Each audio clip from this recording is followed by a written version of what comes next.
आज विश्व महिला दिवस रे महिला मान आज राजरास्ता कौन रही देखो आज मार्च 8 तारिख अंतर्जातीय महिला दिवस सत किंतु आज आम राजरास्ता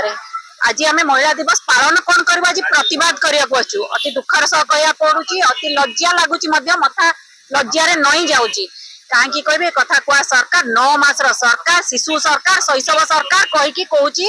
कि महिला सुरक्षा जो विरोध में थिबा समय महिला सुरक्षा बेटी बचाओ बेटी पढ़ाओ छाती फटा चित्कार करुला राजरास्ता गड़ी जाऊला महिला मोर्चा मैंने पहुंची जाऊे जो क्राइम होता क्राइम अगेंस्ट वुमेन आज कुआड़े गला से दिन आज कुआड़े गला आज डबल इंजिन सरकार आज पूरा आंठे पेटे माने पड़ी सारा झुंटी महिला सुरक्षा दबार दे पारना आपन जब महिला निखोज शिशु निखोज देखिए 8 मास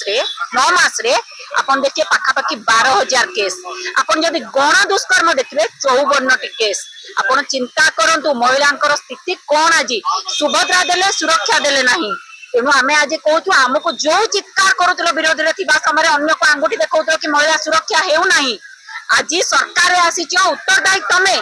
महिला को सुरक्षा दियो सम्मान दियो आम अधिकार आमको दियो यही हिसाब रे आज महिला अंतर्जातीय महिला दिवस पालन करने को कांग्रेस तरफ आम प्रभारी और पीसी सभापति निर्देश रही तेणु आम सुरक्षा सम्मान अधिकार दरकार।